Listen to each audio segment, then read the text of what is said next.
మొట్టమొదటిసారి తెలంగాణ ఉద్యమకారుల దీక్ష, అన్ని దీక్షలు జరిగినాయి ఈ దీక్షాస్థల దగ్గర, ఇందిరా పార్క్ దగ్గర. ఈరోజు తెలంగాణ సాధించినటువంటి ఉద్యమకారులు ఈరోజు దీక్ష చేపట్టడం జరిగింది. తెలంగాణ ఉద్యమకారుల కోసం, తెలంగాణ ఉద్యమకారులు ఏదైతే మరి కలలుగన్న తెలంగాణను తెచ్చుకున్న తెలంగాణ లోపల టీఆర్ఎస్ పార్టీ బీఆర్ఎస్గా మారి 10 సంవత్సరాలు పదవులను అనుభవించి గవర్నమెంట్ను చేసి కేవలం వాళ్ళ కుటుంబం కోసమే, కుటుంబ పాలన కోసమే చేసుకొని ఉద్యమకారులను విస్మరించింది. కాబట్టి మొత్తం టోటల్గా ఈరోజు ఉద్యమకారులంతా కాంగ్రెస్ పార్టీని తీసుకురావడం జరిగింది. ఉద్యమకారులంతా మరి మేనిఫెస్టోలో పెట్టినటువంటి 250 గజాలు 6 గ్యారంటీలలో ఒకటి తెలంగాణ ఉద్యమకారులకు ఎప్పుడు ఇస్తారని చెప్పి కాంగ్రెస్ పార్టీని డిమాండ్ చేస్తున్నాం. రేపు 2వ తారీఖు నాడు కార్పొరేషన్ ఏర్పాటు చేయాలి ఉద్యమకారులకు.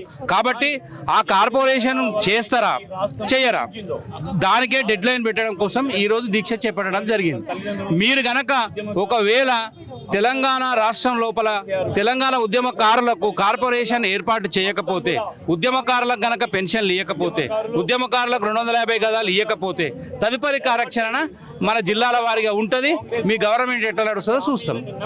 ఈరోజు తెలంగాణ జాయింట్ యాక్షన్ కమిటీ ఆధ్వర్యంలో ఉద్యమకారులు, అమరవీరుల తల్లిదండ్రుల హక్కుల కోసం ఈ రాష్ట్ర ఫలాలు, ఈ రాష్ట్రాన్ని సాధించినటువంటి వాళ్ళు ఎవరైతే ఉన్నారో వాళ్ళకి రాష్ట్ర సంపద దక్కాలనే ఉద్దేశంతో మేము 6 సంవత్సరాల నుంచి కేసీఆర్కి విజ్ఞప్తి చేసినాం.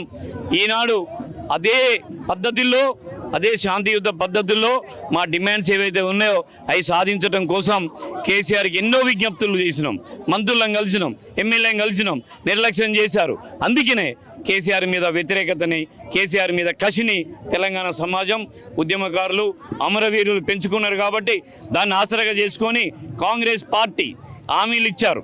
ఆ హామీలని నమ్మి మేము గంపగుద్దగా తెలంగాణ సమాజం మొత్తం కూడా కాంగ్రెస్ పార్టీకి ఓట్లేసి గెలిపించి అధికారంలోకి తీసుకొచ్చిన తర్వాత కేసీఆర్ ఎట్లనైతే మొండి చేయి చూపించిండో, మాయమాటలు చెప్పిండో, ఈ 2 సంవత్సరాల నుంచి కూడా అమరవీరుల తల్లిదండ్రులను కానీ, ఉద్యమకారులను కానీ రేవంత్ రెడ్డి పలకరించిన పాపన పోలేదు. మేము చాలా ఆవేదనతోనే ఉన్నాం. ఆ ఆవేదనలోనే, ఆ ఆగ్రహంలోనే కేసీఆర్ ఎట్లనైతే భూస్థాపితమైందో అది కాంగ్రెస్ పార్టీకి కానీ, రేవంత్ రెడ్డికి కానీ తగలొద్దు అని, ఆగ్రహానికి గురి కావద్దని చెప్పని మేము కోరుకుంటున్నాం. ఎందుకంటే తెలంగాణ ఇచ్చింది, త్యాగాలు చేస్తే తెలంగాణ ఇచ్చింది కాంగ్రెస్ పార్టీ. ఆ కాంగ్రెస్ పార్టీ ఈ తెలంగాణ రాష్ట్రాన్ని కానీ, అమరవీరులను కానీ, అమరవీరుల తల్లిదండ్రులను కానీ, ఉద్యమకారులను కానీ కాపాడుతానని చెప్పని హామీ ఇచ్చింది. కాబట్టి మేము నమ్మి అధికారంలోకి తీసుకొచ్చినాం. వీళ్ళు నిర్లక్ష్యం చేస్తున్నారు. కాబట్టి నిర్లక్ష్యం చేయడానికి వీల్లేదని రేపు రాబోయే జూన్ 2వ తారీఖు నాడు ఉద్యమకారులకు సంక్షేమ బోర్డు ఏర్పాటు చేసి దానికి ఒక 500 కోట్లు కేటాయించి కావాల్సినటువంటి ఏర్పాట్లు అన్నీ చేస్తారని చెప్పి మేము డిమాండ్ చేస్తున్నాం. జై తెలంగాణ. నేను తెలంగాణ ఉద్యమకారుల జాయింట్ యాక్షన్ కమిటీ టీయూజేఏసీ రాష్ట్ర చైర్మన్గా ఉన్నాను. ఈ రోజున టీయూజేఏసీ తరఫున ఇందిరా పార్క్ వద్ద, ధర్నా చౌక్ వద్ద మేము ఒక్కరోజు నిరాహార దీక్ష కార్యక్రమాన్ని చేపట్టినాం. ఎందుకంటే గత 14 సంవత్సరాలు ఆగినాం, చూసినాం. 10 ఏళ్ళ కేసీఆర్ గారి పరిపాలన చూసినాం. కానీ తెలంగాణ ఉద్యమకారుల గురించి ఆయన పాలనలో ఏ రోజు కూడా మా గురించి మాట్లాడినటువంటి పరిస్థితి లేదు. 1969 సంవత్సరంలో ఉద్యమంలో 369 మంది, 2001 నుండి జరిగినటువంటి ఒక ఉద్యమంలో సుమారుగా 1200 మంది అమరులైనారు తప్ప మరి వారి కాలంలో ఇంతమంది అమరులైనప్పటికీ కూడా కేసీఆర్ గారు ఒక కుటుంబ పాలన సాగించిండు, ఒక ధరల పాలన సాగించిండు, ఒక గడిల పాలన సాగించిండు తప్ప ఉద్యమకారుల గురించి కానీ, కళాకారుల గురించి కానీ, అమరుల కుటుంబాల గురించి కానీ ఏ రోజు కూడా మరి పట్టించుకున్న పాపాన పోలేదు. అందుకే మేము రేవంత్ రెడ్డి గారి మీద మాకు పూర్తిగా నమ్మకం ఉన్నది. రేవంత్ రెడ్డి గారి యొక్క పరిపాలన మీద మాకు కొంత నమ్మకం ఉన్నది, కొంత విశ్వాసం ఉన్నది.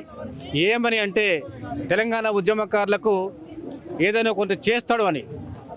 ఎందుకు అని అంటే సోనియా గాంధీ గారు తెలంగాణ ఇస్తామని చెప్పి మాట తప్పకుండా ఇచ్చినారు. అదేవిధంగా కాంగ్రెస్ పార్టీ వాళ్ళు తమ యొక్క మేనిఫెస్టోలో 250 గజాల స్థలం ఇస్తాము ఉద్యమకారులకు అని చెప్పి ప్రకటించారు. ఇది కూడా కాంగ్రెస్ పార్టీకి ఒక ప్లస్ పాయింట్గానే ఉన్నది. మీ సందర్భంగా ఏం చెప్తున్నామంటే 250 గజాల స్థలం మీరు ఇస్తానన్నారు, చాలా ధన్యవాదాలు. అదేవిధంగా 25,000 పెన్షన్ కూడా ఇస్తామని చెప్పారు ఉద్యమకారులకు, చాలా ధన్యవాదాలు. మీరు చేసినటువంటి యొక్క వాగ్దానాలనే మీరు నిలబెట్టుకోవాలని చెప్పి ఈ సందర్భంగా విజ్ఞప్తి చేస్తూ ఉన్నాము. జూన్ 2వ తారీఖు లోపల ఏదైనా మంచి మన యొక్క మాట మీ ప్రభుత్వం నుండి వస్తుందని మేము 1000 కళ్ళతో ఎదురు చూస్తూ ఉన్నాము. ఒకవేళ రాకపోతే మేము ఉద్యమాన్ని ఇంకా మరింత తీవ్రతరం చేసి ఒక పూర్తి రాజకీయ ఉద్యమ వాతావరణం తీసుకొస్తామని చెప్పి ఈ సందర్భంగా విజ్ఞప్తి చేస్తా ఉన్నాం. నా పేరు కోతి మాధవి, జాయింట్ యాక్షన్ కమిటీ మహిళా ప్రెసిడెంట్ నేను. అయితే గత ప్రభుత్వము కేసీఆర్ గారు తెలంగాణ ఉద్యమకారులకు న్యాయం చేస్తా, తెలంగాణకు న్యాయం చేస్తా అని అధికారంలోకి వచ్చిన తర్వాత న్యాయం చెయ్యలేదు. వాళ్ళ కుటుంబానికి, వాళ్లకు, వాళ్ళ కొడుకు, బిడ్డ, అల్లుడు, వాళ్ళ కుటుంబానికి లక్షల కోట్లు సంపాదించుకొని తెలంగాణకు అన్యాయం చేసిండు, తెలంగాణను అప్పుల పాలు చేసిండు.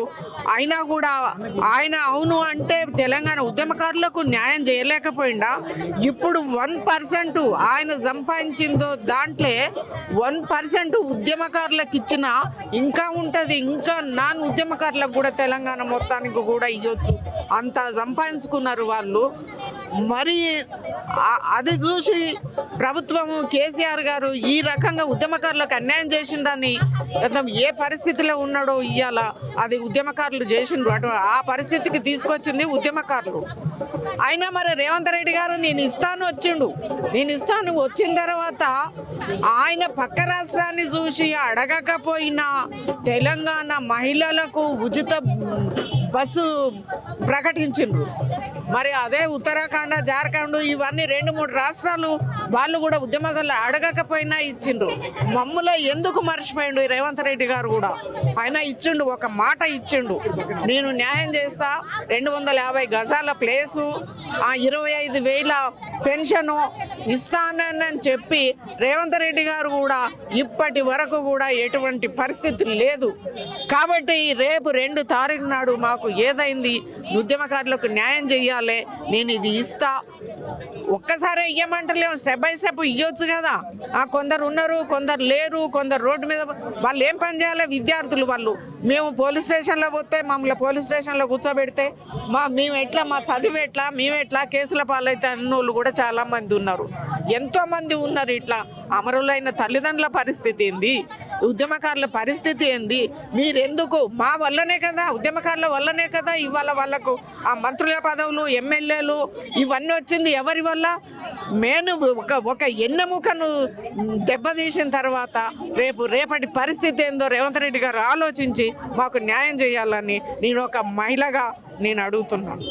గంపెల్లి మురళి, సూర్యాపేట జిల్లా ఉద్యమకారుల అధ్యక్షుని, సూర్యాపేట జిల్లా అధ్యక్షుని.